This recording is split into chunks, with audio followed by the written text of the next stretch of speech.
मध्य प्रदेश के विधानसभा चुनाव में डिप्टी कलेक्टर की नौकरी छोड़कर सियासत में एंटर होने वाली निशा बांगरे आखिर कहां है। लोकसभा चुनाव के वक्त उसी कांग्रेस पार्टी को छोड़ देने वाली जिससे एक वक्त चुनाव लड़ने की तमन्ना रखी थी, वो निशा बांगरे आखिर कहां है। वो निशा बांगरे जिन्होंने अपनी नौकरी छोड़ी शिवराज सरकार में और फिर मोहन सरकार से नौकरी वापस मांगी, क्या उन्हें उनकी नौकरी वापस मिल गई? ऐसे कई सवाल मध्य प्रदेश की जनता के जहन में और राजनीतिक गलियारों में गूंज रहे होते हैं। इनके जवाब देने की आपको कोशिश करेंगे। नमस्कार, आप देख रहे हैं एमपी तक और मैं हूं आपके साथ आकांक्षा ठाकुर। साल 2023 में मध्य प्रदेश में विधानसभा चुनाव हुए थे। उस वक्त कई नेताओं का कांग्रेस पार्टी में जाने का सिलसिला जारी था। नेताओं के साथ कुछ अफसरों की भी तमन्ना थी विधानसभा चुनाव लड़ने की, विधायक बनने की। उन्हीं में एक थी निशा बांगरे, जो कि आपको बता दें कि डिप्टी कलेक्टर हुआ करती थी उस वक्त। दर्शकों को बता दें कि तत्कालीन शिवराज सरकार से लंबी लड़ाई के बाद निशा बांगरे का इस्तीफा मंजूर हुआ, जो उन्होंने चुनाव लड़ने के लिए दिया।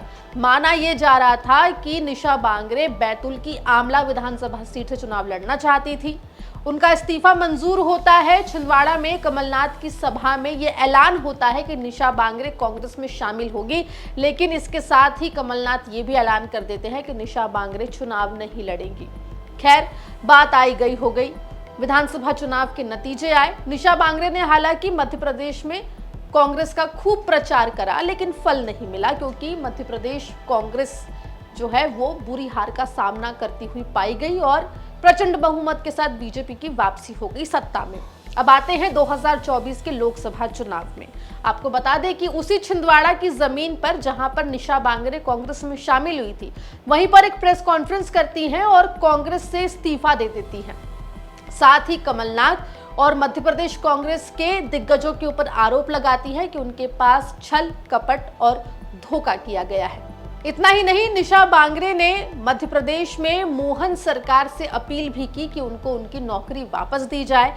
लेकिन फिलहाल आपको बता दें कि निशा बांगरे को उनकी नौकरी यानी कि उनका जो एसडीएम का पद था वो वापस मिलता हुआ फिलहाल तो दिखाई नहीं दे रहा है। ये भी आपको बता दें कि उपचुनावों को लेकर भी निशा बांगरे एड़ी चोटी का जोर लगाती हुई दिखाई दी, लेकिन फिलहाल ऐसा कुछ होता दिखाई नहीं दे रहा है। कुल मिला के आपको बता दें कि निशा बांगरे, जो कि कांग्रेस तो छोड़ चुकी हैं, अभी फिलहाल किसी पॉलिटिकल पार्टी के साथ तो नहीं है, लेकिन इंतजार कर रही हैं कि आखिर उन्हें उनकी नौकरी मिलेगी या नहीं मिलेगी। अब देखिए, आने वाले वक्त में मध्य प्रदेश में कुछ विधानसभा सीटों पर उपचुनाव होने हैं, जिसको लेकर बीजेपी ने मंथन करना भी शुरू कर दिया है। और क्योंकि निशा बांगरे कांग्रेस तो छोड़ चुकी है, ऐसे में बीजेपी या किसी और पार्टी कि नाव में सवार होकर निशा बांगरे क्या उपचुनावों के मैदान में उतरती दिखाई देगी या नहीं, ये तो वक्त बताएगा। लेकिन फिलहाल आपको बता दें कि जहां एक तरफ उपचुनावों की तैयारियां पॉलिटिकल पार्टीज कर रही है, वहीं निशा बांगरे जहां एक तरफ अपनी नौकरी वापस पाने की जुगत में लगी हुई दिखाई दे रही है, वहीं आने वाले उपचुनाव भी उनके लिए एक मौके के रूप में देखा जा रहा है। हालांकि ये वक्त बताएगा कि क्या निशा बांगरे को उनकी नौकरी मिलती है या फिर वो चुनावी रण में एक बार फिर से दिखाई देती है। जो भी अपडेट होगा एमपी तक आप तक लेकर आएगा। मध्य प्रदेश जुड़ी तमाम खबरों के लिए बने रहिए एमपी तक के साथ।